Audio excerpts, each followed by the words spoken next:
Welcome to American Narratives, where we talk about the bold, unexpected, and deeply human side of career change. I'm Marianne Pina. And I'm Joe Frocham. This season, we're doing something a little different.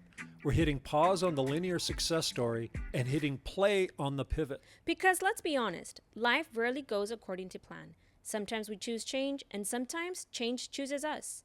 But either way, those turning points shape who we are and how we lead. American Narratives was created by CMP to share real stories of identity, resilience, and leadership. And this season, we're zooming in on the moments when people pivot the script. You'll hear from leaders, executives, change makers, and everyday people who've reinvented their careers and themselves with clarity, courage, and a whole lot of honesty. So, if you're in the middle of a change, considering one, or just curious how people bounce forward, not back, you're in the right place. Let's get into it. This is American Narratives Season 4. Welcome to American Narratives. I'm Marianne Pina. And I'm Joe Frocham. And today we have Byron Sanders. Byron, welcome. Welcome, Hey, Byron. man, it's so good to be here with y'all. Thank y'all for bringing me on. Absolutely. We are really looking forward to this interview. Let's talk about Byron for a sec as a setup. Byron Sanders is a social media impact entrepreneur, healthcare innovator, and education advocate, passionate about unlocking human potential. As CEO of Arete Health and former president and CEO of Big Thought, Byron has led transformational initiatives at the intersection of health, education, and community development. A presidential leadership scholar and trustee of the University of Tulsa, he brings a deep commitment to equity, innovation, and youth empowerment. Recognized among Dallas Business Journal's 40 Under 40 Minority Business Leader Award honorees, Byron continues to champion creativity, leadership, and purpose-driven change. That's a lot. Man, I had to get all that out. And there's so much more. And there's so much. That's just tip of the iceberg stuff. So, Byron, we're here, man. Man, it's good to be here with both of you guys. We're so glad you're here. So we're going to kick it off with a little fire rapid episode. All right, so, let's do it. We always want to learn more about our guests. So tell us, Byron, what was your first job? Oh, first job? Very first job. Very first job was cutting lawns. Okay. It was mowing lawns. And the first job where I actually got paid with a check and not cash was actually with Pfizer. I got an internship through Inroads. Phenomenal. And you can imagine how awesome this would have been to a kid who was in college and, didn't come from a lot of money or anything. Like, they gave me a car. They gave me an expense account. Seriously? Yes, I was driving around I was 17 as a baby, like a baby pharmaceutical rep. And so I was going around doing some really cool stuff, but they gave me a lot. I went through the same training as everybody else. It was awesome. Was this out of high school? This was in college. Yeah. It was my summer internship. Inroads is a program that would allow young people from all different kinds of backgrounds to come in and get these really cool internships with Pfizer, IBM, and everything else. That's cool. One of the Very coolest cool. jobs I've That ever. Well, that's better than my first job. I'll tell you that. I know, right? I was flipping burgers, but anyway. There you go. Okay, so favorite music or band? Oh, man. You know what? I'm going to dive in and I'm going to say it. Common, hip-hop legend, is still my favorite artist. And I think it's because of nostalgia, Sure, too. Because his album, B, is still the album that I most identify with because it came during a really important period of my life. It was kind of like the soundtrack to me finding myself again. I love that. So, yeah. That makes sense. Common. That's good. Yeah. Favorite book or author? Oh, wow. Okay. I'm going to be exposing myself here. All right. So I love all kinds of things. History, love history, bios, things like that. But hidden fact, not so hidden to my closest friends, I'm a huge nerd, like a deep one. Fantasy, like epic fantasy novels and stuff like that. Lord of the Rings, all that. Sure. Love that stuff. My favorite is probably the Stormlight Archives by Brandon Sanderson. And that's not going to mean much to a lot of people watching, but for the ones who do, y'all know it's one of the best epic fantasy sagas ever written. Okay. It's phenomenal. That so, is yeah. Cool. I love it. I love getting into I'll have to people. look that It's up. just fascinating. Okay, favorite movie? Oh, man. Favorite movie. Okay, I'm going to go super basic, but it's also nerdy again. Black Panther. Okay. Black Panther. I'm a huge MCU fan. Matter of fact, you know, I have one of my tattoos has the Black Panther sigil on it. Okay. And it's surrounded by the last four words of my mission statement: honor, character, bravery, and love. But it's written in Wakandan print. Okay. Oh. So yeah, I love Black Panther. One, Chadwick Boseman, dearly departed, one of the coolest people and actors out there. And the thing I loved most about it was a depiction of Black futurism, where, you know, so often, especially Black American stories, even the really inspiring and great ones, are shown in reflection to like struggle and challenge and having to, you know, overcome oppression, things like that. This was one of the coolest images because those are really important stories, but it was also really cool to see, you know, even though it was a made up land, Wakanda, it was a place where Black people were just living free and doing cool stuff and building great technology. So it's beautiful. Getting to see that depiction, I'd read about it since I was a kid, seeing it on screen was just really inspirational. I love that. This guy's layered. I know. I know. Okay, last one. As a teenager, what were your career aspirations? I wanted to be a doctor. Okay. That's Pfizer. Yeah, right? Yeah. And then I wanted to be an actor. Oh. So I was confident that I was going to NYU. And actually the actor was before doctor. So I wanted to be on Broadway. I love theater.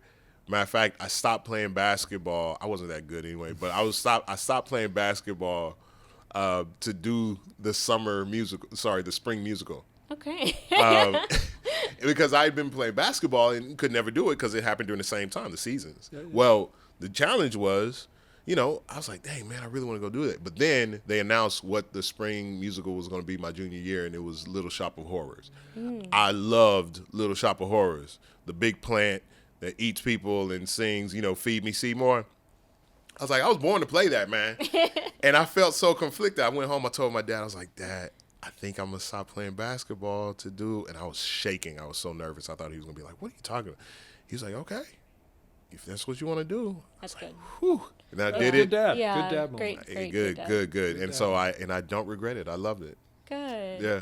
Well, I don't know what I would have said if my son came in. So Yeah, I know. Let's not talk about Hopefully, that. I would have said exactly the Yeah. same thing. Yeah. I don't the like right answer. I didn't like the starving artist thing, so I changed eventually. But Sure. no, that was I wanted to be on Broadway for a period of time. Well, I love that you mentioned your dad. That takes us to the next part of it, right? Yeah. So tell us more about you. Where did you grow up? Yeah. Who were your key influences in your life?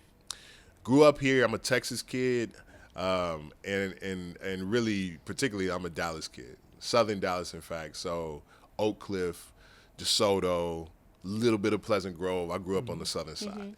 And mom's an educator, retired after 36 years in Dallas ISD, and 40 total as an educator.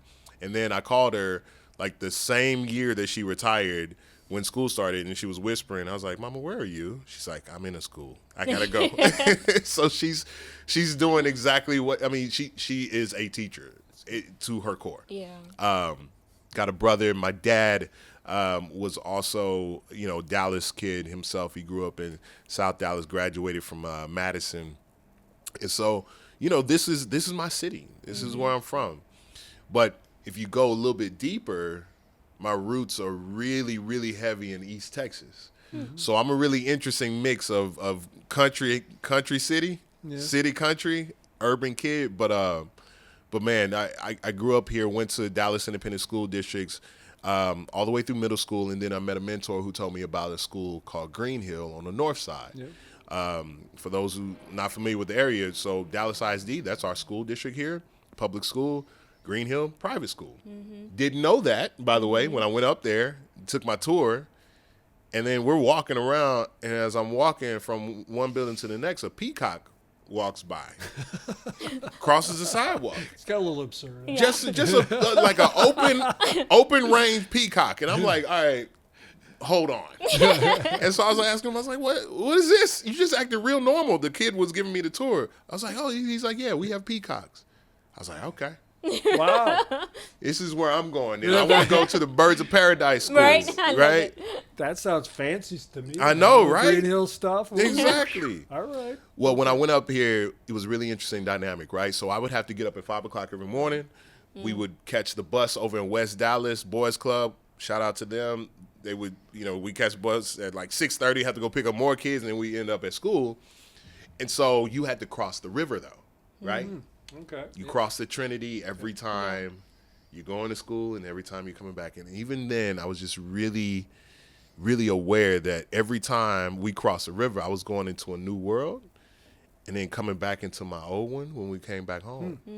And so it did a lot of things for me because, one, I didn't have a bagel until I went to Green Hill. I had never had any experiences. I was so like in a bubble. Yep.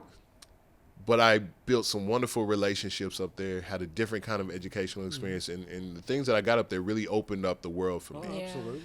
And it really helped me to unlock a lot of the things that I had learned in Oak Cliff at my school with my teachers and everything. So both places absolutely contributed to me, but I also saw there was a big disparity in resources. And I knew that there was something I wanted to do about that later on in life, and that experience plays a lot into my worldview even today. And I see that. That's great. Hey man, it's very cool. I love this. This is getting some really interesting stuff, and I can tell you're quite introspective. You really thought about what your motives are, your past, present, and what that means for you now and in the future. Let's talk about your career a little bit, and specifically a couple of career pivots. So you had kind of a really interesting set of background. Sounds like a mom and dad who cared about education, invested in you, were that great stable. And a commitment to education to actually go on a bus for 3 hours every day. Right. Back and forth every day. Yeah. I mean, I went, it's funny, I went to public school, and then my senior year we moved, and I was going to go play football at another school, and it was a richer school. And it was completely different. These kids, actually went on vacation to New York and stuff. Exactly, right? I didn't know that even could happen. Right. What? Yeah. Yeah, that's good. Yeah, so it's interesting how those formative years really shape you. Okay, let's start with you went to Tulsa. Kind of how did that whole thing gestate? Yeah, Why did you choose that college and why? I'll tell you, and this will get deep for a second, but it's really important. So one of the things growing up, I grew up in a 2-parent household, but sometimes it was kind of tough. So I grew up in a household where there was actually a lot of domestic violence.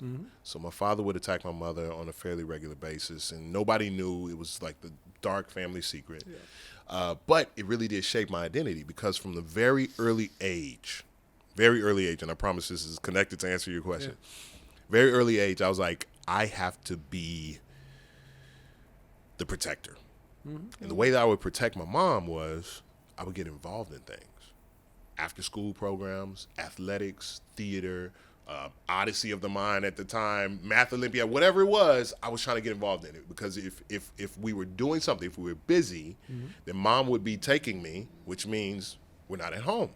And if we're not at home, we're safe. And then it wasn't just go, it was like be great because I need to bring home something. I need to bring home like a medal or a report card or even just a cool, funny story. And I'd run in and be like, Dad, look. Aren't you happy? Because if Dad was happy, I noticed Mom was safe. So imagine carrying that since you were like 6, right? It created this thing in me, which is be involved, go do good. For what? I don't know, just because that's how you survive. So I was doing that when I got to college, Southern Methodist University. That's where I first started. And if somebody were to pause and ask me, I was like, why are you doing all of this stuff now? Because I'm, president of the programming board, I'm freshman senator, and I'm African-American senator, and blah, blah, blah, blah, right? Doing all these different things. And I was like, because I can. Yeah. I got the Midas touch. I've been doing it my whole life. I fix things. I'm a fixer. And then I got involved with an organization that I was like, oh, I'm about to fix this one too. It was a fraternity. And the thing that needed fixing was deeply involved in hazing. And I was like, I'm gonna make us go legit. They had just come back to the yard, and I was like, okay, cool. So I'm gonna go through. Here's my plan. I'm gonna go underground. I'm gonna go through the process myself, get the letters. So I'm the guy with the credibility, like, New York undercover. And then I was gonna be like, okay, boom, recruit more guys. Then we take some big dramatic vote one day, and we're gonna go legit, and that's how I'm gonna fix it. That was my plan. So I go through, I pledge, I get my letters. Now I'm part of the fraternity. I start to recruit my guys. Plan is moving afoot. And then one of the worst things that could ever happen nearly happened. One of our new recruits nearly lost his life. Ooh. And I was complicit in that. And what do you think happened? I mean, this became a national news story. Everybody was expelled. Some guys are even facing charges. So here I am. I'd been the kid who had never, even been to the principal's office. I think maybe once. And it was like a group thing. And now all of a sudden I'm expelled from school, a pariah. My name's in the news. Like, you can Google it even today. And I just felt like such a failure. And then that's where University of Tulsa shows up. I've been applying to a bunch of other schools trying to get in. I was even taking classes at Richland. Of all the rings that I wear, this is my Dallas College system ring. Good for you. From Richland, because they were a bridge for me. So as I was there, nobody was willing to take my application because they got enough kids who haven't been kicked out of school for hazing, right? There was one guy, his name was Earl Johnson. Somebody had put in a call for me, and I'll tell you who at the end of this story. But Earl Johnson was over admission at University of Tulsa, and they invited me to come have a conversation with him. So I think he needed to kick the tires to see, okay, if I'm going to take a chance on this kid, like, what's the real story? I went up there, I told him everything. I was in tears and all this stuff. Came back home, and it was quiet for about 2 weeks. I was like, dang. Then I got a call. I was at Richland when I got the call. And he said, we are offering you admission. And an expelled student usually has to wait about a year before they can come in. He said, we're going to allow you to come this next semester. Y'all, I wept, broke down, but I knew I was not going to waste this chance. So I went up there. I knew one kid when I got up there. By the end of that year, I was student body president. Really? Yeah, as a junior transfer, right? But I had a completely different lesson around why that happened there. If it had happened at SMU, I would have taken the message that, oh, business as usual. I'm cool. I'm dope. That's why that happened. When I got up there, because I'd gone through this really humbling time, I knew that the only reason why I had this opportunity was through the grace, participation, and openness of other people. Nothing worth doing can you ever do by yourself. And having a purpose behind your movement really matters, because without purpose, you can take really positive traits and put them to things that you should not be applying them toward. I took all of those lessons with me, and that's really guided my life ever since. What a great I story. love that, Byron. That's a killer Thank you story. for sharing. Yeah. Thanks, Yeah, so they I'm sure you have a real feeling of affinity then for the university. Oh my gosh. To get the call up to be able to throw my name in the hat for the board of trustees, even if they didn't select me, I would have been like, man, what a gift, what a blessing. But then to actually be able to serve at that institution. And you made the most of your student body. Right. Yeah, exactly. Come on now. I even got homecoming king. We got the little scepter at home. Yeah, I feel like a loser, Okay, man. you're showing off now, Byron. Stop. I went to college. I was working and getting through, man. There's none of the student body stuff. So Oh, man, it was- very It impressive. was a blessing, man. All right, so let's start talking career, because at one point, so you were in Tulsa, you finished. What was your first job? Give us a. Yeah, so actually it was Pfizer. All right. So I worked that internship each summer, and then when I graduated, because things are going well, that was my first job.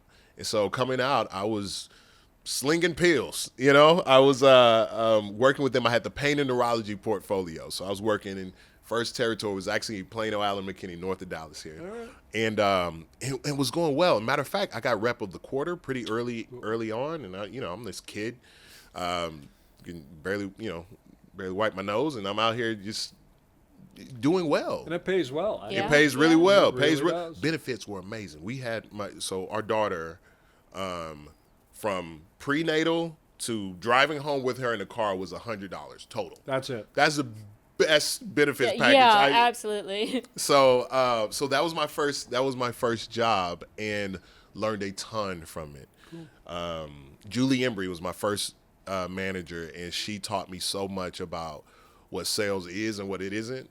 It's not who can get up there and razzle dazzle the most, but it's talking to folks, it's listening to them, learning how what their key challenges are and how you can help bring an answer to it. And I've never forgotten. American Narratives is brought to you by CMP. For over 25 years, CMP has provided talent solutions for companies across industries.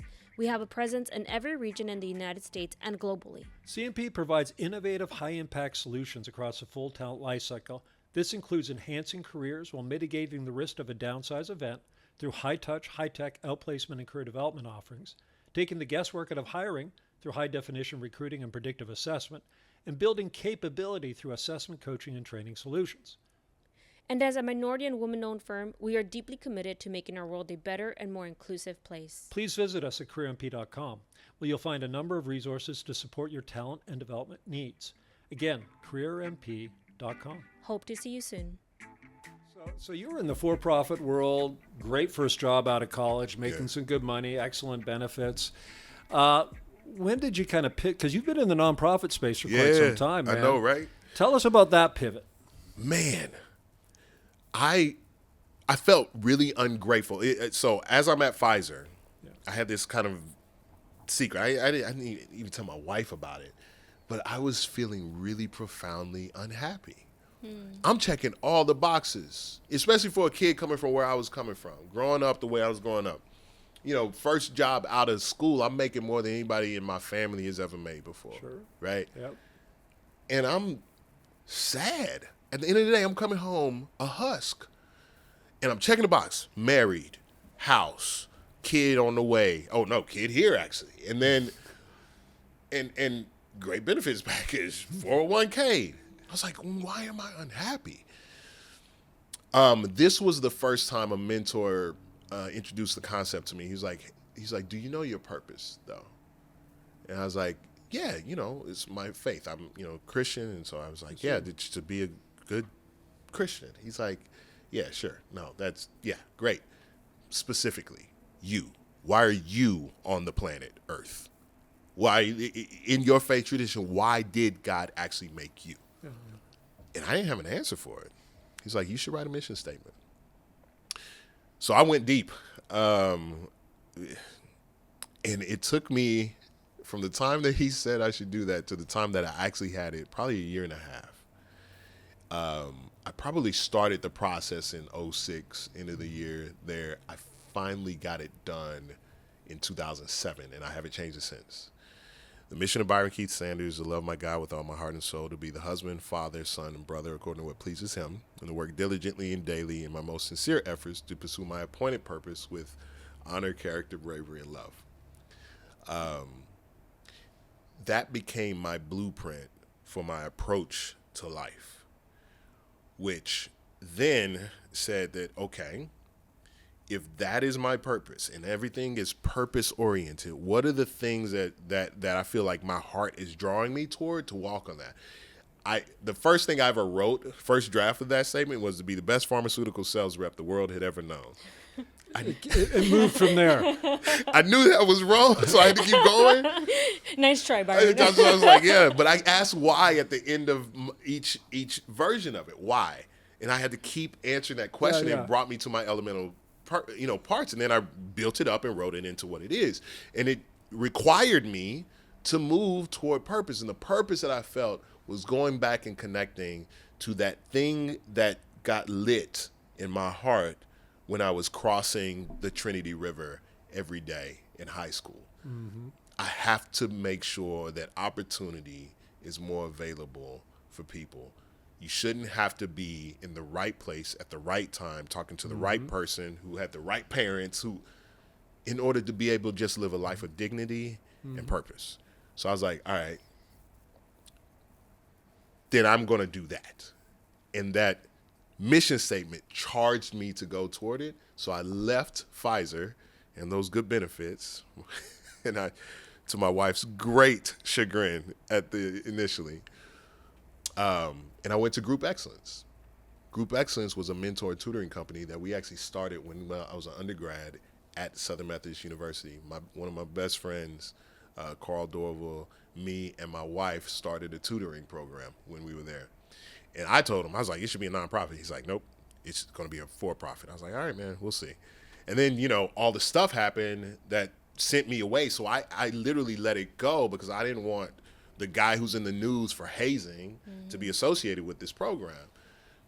And it kept going. He kept it going. I came back because I was like, that's where my purpose is calling me. And I came back and I started a tutoring program. We did not have one in Lancaster ISD. I started that there and eventually moved up and got to be second in the organization as vice president. And then we started to really grow. We eventually got to be the 5th fastest growing education company in the country. Really? Yeah. So I didn't even know they had a category like that. I know. Yes. Yeah. Education. And so in 2011, that was our 15 million top line Good year. for you guys. Yeah. And this is for profit or for profit? For profit. Interesting. And we were in, I think, 14 states eventually.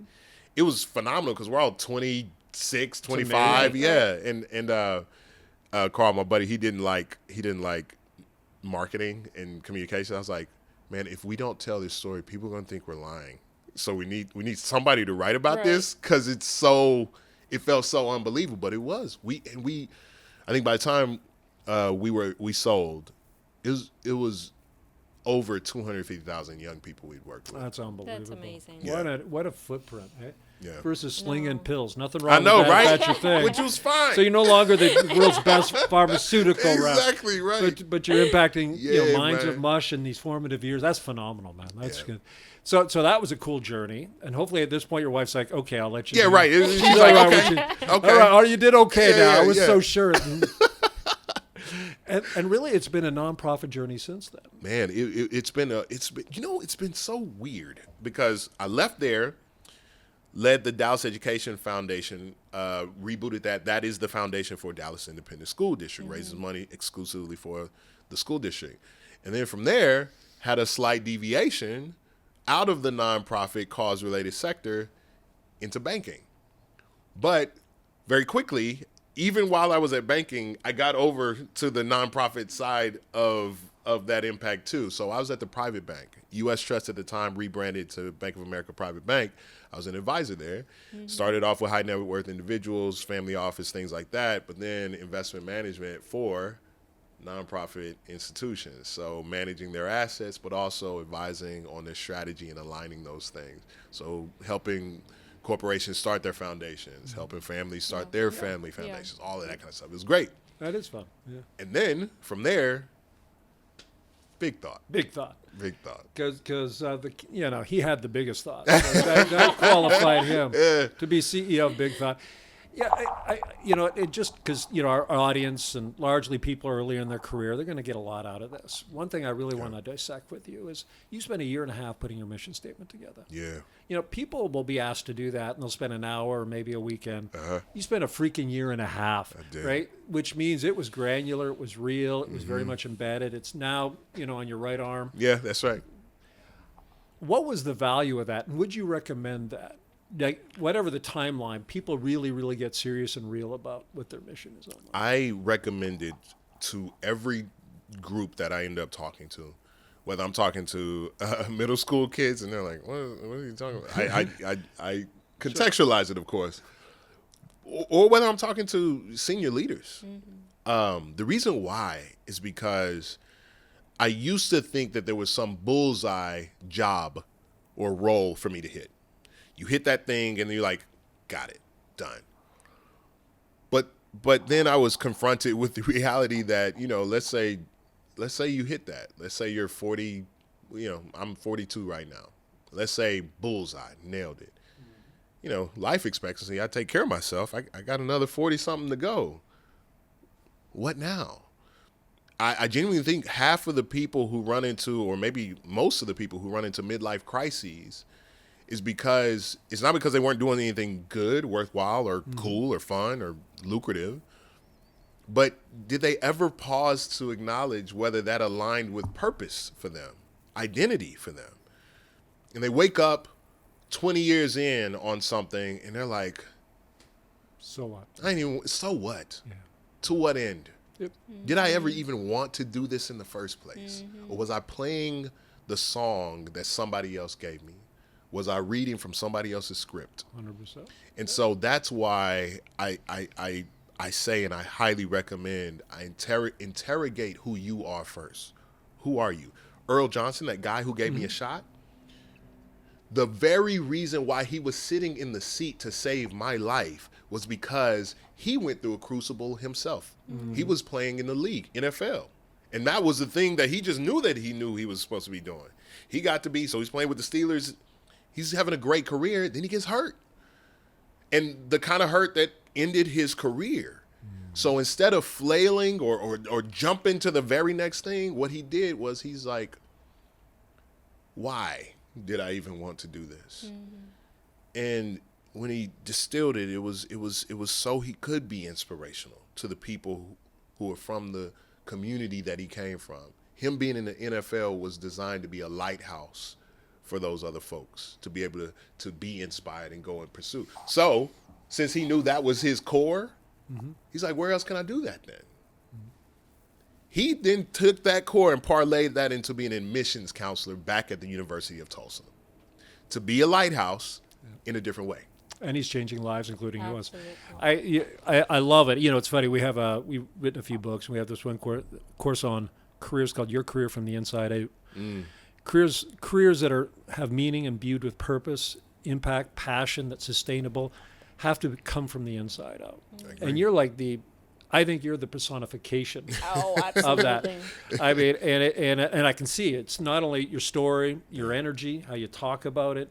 It's very much real. It's very much still aligned. It's very much in your heart and soul as far as your mission, which I think is beautiful. It isn't a job. It's a mission. That's it. It's a mission.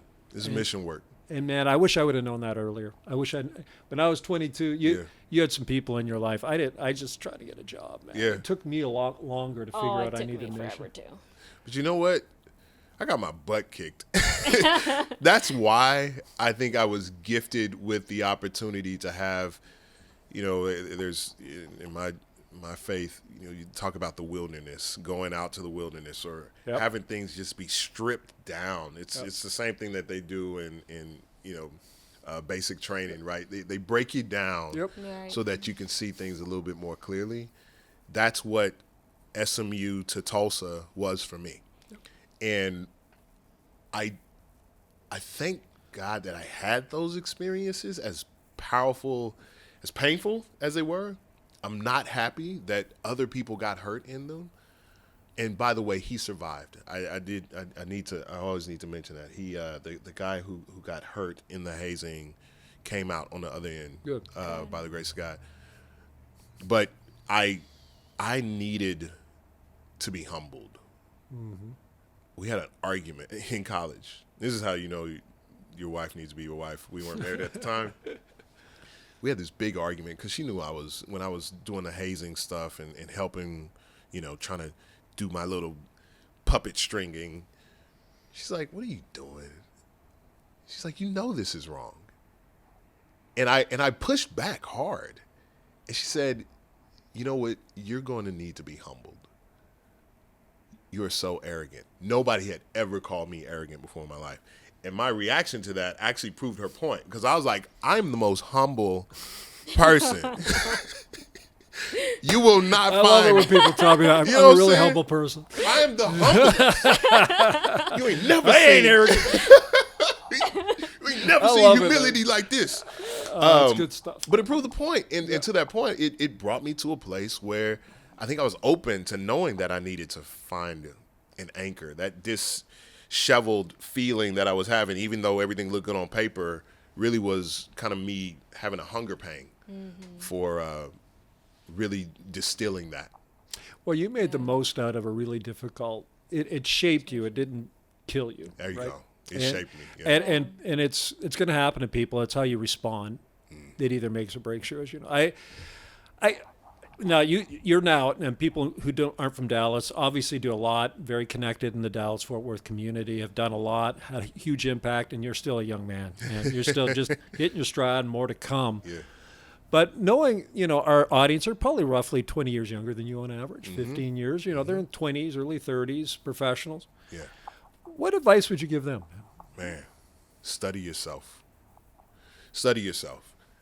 I think your superpower, the best superpower a person can hone, is self-awareness. When people ask why our marriage works the way it works, when people ask why, I've been able to get where I've been able to be, is because probably for survival reasons, as I mentioned a little bit earlier, I had to be able to not just be in a space, but be able to move a space. Not just be a thermometer, but a thermostat, because helping control the temperature in the room was something that was really important. As a result of that, I developed a higher sense of maybe emotional intelligence or reading or empathy than maybe the common person. But what that also gave me the capacity to do is to be able to apply that also to me. Like, why are you feeling the way you're feeling? Why did you react the way that you just reacted? Are you really being honest with yourself here? Like, the ability to be self-aware is so powerful, because then that gives you a greater capacity to then be able to study yourself. And if you can study yourself, then you can find your mission. Then you can find your purpose. If you're asking more about who am I as opposed to what I want to do, the what I want to do part will become apparent. And the other thing that I recognize is that I don't have a big enough imagination to actually know all of what I want to do this day, October 31st, 2025. I don't know. And every single thing that I've done, every stop on that strange list of my my resume, I did not aim for it. It wasn't in my 5-year plan. Matter of fact, I eventually started throwing away 5-year plans. It is important to have a trajectory. It is important to have an arc, right? But also be open to the opportunities, because if you're being the maximized version of yourself every step along the way and you're holding core to that identity that you discovered, there are going to be some opportunities that come your way that are bigger than what you ever dreamed. I love it. So know yourself, be flexible, have a blueprint, but not a rigid plan. And that's what we found so many people talk about careers, which is they end up doing things they never knew even existed. That's right. Because they're open and flexible and they know what makes them tick. That's so right. Know yourself, know what makes you tick. And, serendipity, man. Be open to it. That's it. And faith matters. Faith matters a lot. Amen. Yes. Yeah. That's good. And relationships too, man. I'm glad you actually kind of prompted this thought. One of the things that I was taught growing up was study hard, work hard, everything will play out. It'll all work out. Yep. Okay, so that is an incomplete equation. Yes. You gotta work hard. You gotta study hard. Do the right thing. Work hard in class, get good grades, do all that kind of stuff. But somebody better know about it. You need to be able to have the right people who can help you along your journey know about it. Yeah. And don't do it in a way that's inauthentic or like some sort of vulture, right? Yeah. But build genuine relationships with people. If I'd have known the power of networking when I was in college, there's some people I probably would have done a lot better about keeping in touch with over the years. But that was the thing that I learned a little bit later on in my life. But relationships make the world go round. Yeah. Period. Yeah. So you got to get out of that box, and it really is about This is really good insight, actually. It's a bit of a cop show. You got a book in you, man. I know you do. Oh my gosh! Have you thought about it? Yes, I started the process, and then I decided to run for office. Yeah. So tell us about that, and then we're about time here. But tell us about this whole public service thing you're going at. Man, so at the time that I had a 2-year succession strategy when I was at Big Thought.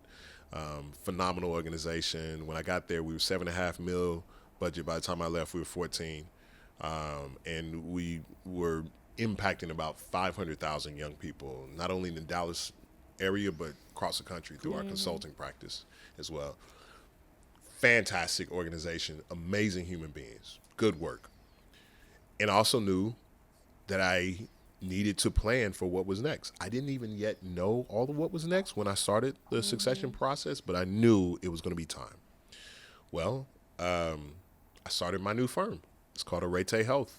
It is revolutionary care through revolutionary access. And it was driven by an experience that I had as a CEO, not being able to take care of my people the way that I felt like I should be equipped to do as a business owner, business leader. Well, that's going exceptionally well. It's the startup life. I'm the idiot who said, yes, I'll also run for school board. So while we're launching Arete, one of my really good friends who's now a council member at City of Dallas, Maxie Johnson, he reaches out to me. We've done a lot of good work together before. He's like, hey, I'm about to run for city council. He was currently sitting in the seat as the school board trustee for our neck of the woods, District 5, Oak Cliff area in Dallas.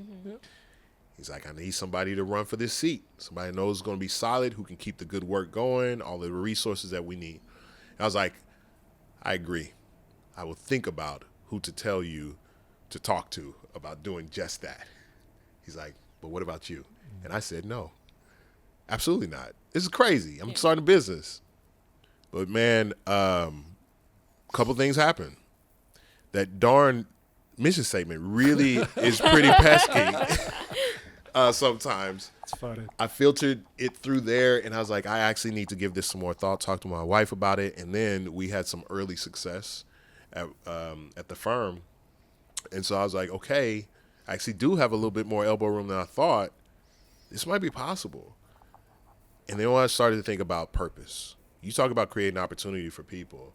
There's no bigger institution in this area to be able to sit with your hands on the joystick of the Dallas Independent School District in order to affect 130-some thousand lives. Right. Yep. Right? Yep. And I'm now living in the actual district that I grew up in. To be able to do that would be pretty meaningful. And I feel really compelled to serve our people from West Dallas to South Oak Cliff all the way to Wilma Hutchins extremely well for the entire purpose of the school district. So I said, you know what, we're doing it. So while we're growing the business, I'm out there knocking doors and talking to the grandmas with their babies in the elementary school up the street and everything else. But it was so good because it, as we're taking off on the business side, it also is a way to stay very grounded and rooted in the things that even sent me on that path in the first place. Yeah. And the voices that people have about what they want to see happen in young people's lives, and the young people's voices themselves deserve to have representation that sees that, respects that, and feels like I can contribute and add to the resources and opportunities for them to live their lives are thriving. So that happened. I got elected in May, and here we are. All right, man. That's Congratulations, good. Byron. That Yeah. is huge. That is you're right. It's a major school district. They need you, man. You got energy. You got purpose. Thank you, brother. Big You have thoughts. roots in the area. Big thoughts. I would have voted for you, man. I don't hear the plank, but I'm in, man. And Appreciate you. so if they want to stay connected to you, how do they get a hold of you? Man, so I'm very active on Facebook, LinkedIn, and Instagram. I stay out of Twitter because I feel like it is the cesspool of my psyche. Okay. But social media there, but also follow us, Rete Health. You can find us on all of those same platforms. And at the end of the day, Dallas ISD, you can literally look up my email address and shoot me a note too, ByronSanders@DallasISD.org. But man, thank y'all so much for the conversation. If there's ever anybody who has an idea about how they can bring some resources, job opportunities, career opportunities, internships, things like that, holler at me. Career opportunities for young people is something that I'm deeply passionate about. But I just believe. I am an eternal optimist, and I think the society that is in our imagination, we can make more steps for that, bold steps toward it. So that's about what life is for me right now. That's fantastic. Well, I suspect once we post this, you're going to get a lot of reach outs and a lot of people who want to connect. And that whole networking thing might be a little, hopefully it fills up your inbox, my friend. That's right. I'm with it. That'd be fantastic. Awesome. So, thank you so much. Thank you so much, Byron. Thanks, y'all.